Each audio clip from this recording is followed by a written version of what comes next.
30 people are dead in Guinea after a massive mountain of rubbish collapsed at one of Conakry's largest waste sites.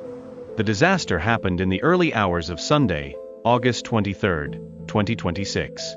Heavy overnight rain triggered a landslide at the Dar es Salaam landfill, sending enormous quantities of waste crashing down onto nearby homes and people. 6 others were seriously injured. And as rescue teams searched through the debris, one disturbing fact became impossible to ignore. The landfill was supposed to close that very same day. This is Avalanche Africa. And this is the story of the Dar es Salaam landfill disaster. The disaster happened in Conakry, the capital of Guinea, in the Dar es Salaam area. The landfill is the largest open-air waste dump in Conakry. For years, enormous quantities of rubbish accumulated at the site. But on August 23, 2026, the waste itself became a deadly force. According to authorities, heavy rain began falling during the early morning hours.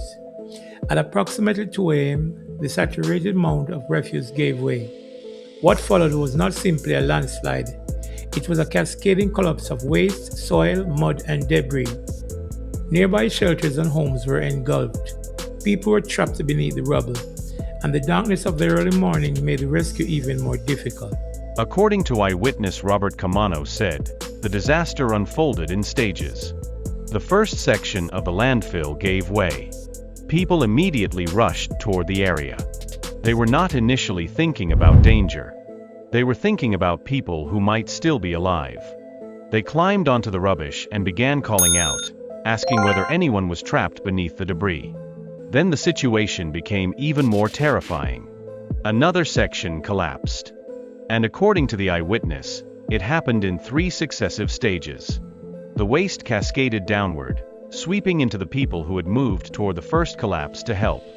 In a matter of moments, those attempting to save lives found themselves facing another deadly collapse. After the collapse, a search and rescue operation began. Emergency workers moved into the disaster zone. Excavators were brought in to remove enormous quantities of debris. Rescue workers searched through the rubbish for anyone who might still be alive. But this was an extremely dangerous operation. The landfill had already collapsed once. Then again. And unstable waste piles can shift without warning.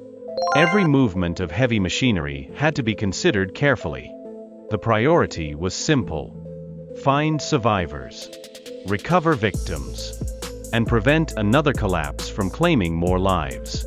Authorities said significant human and material resources were deployed to the site as the operation continued. As of Monday, August 24, 2026, the confirmed death toll stood at 30 people, with 6 others seriously injured. Now authorities say remaining families will be relocated to safer areas. But this tragedy raises a much bigger question.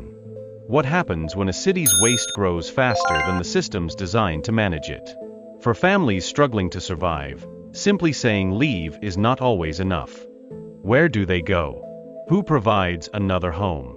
Who pays for relocation? And how quickly can safer alternatives be created? A warning without a realistic alternative can leave vulnerable people trapped between danger and survival. Now Guinea faces a painful task. Recover the victims. Support the survivors. Relocate vulnerable families. Investigate what happened. And make sure this tragedy does not become another recurring chapter in Conakry's future. Because the true measure of a government after a disaster is not simply how quickly it responds. It is whether it learns. This is Avalanche Africa.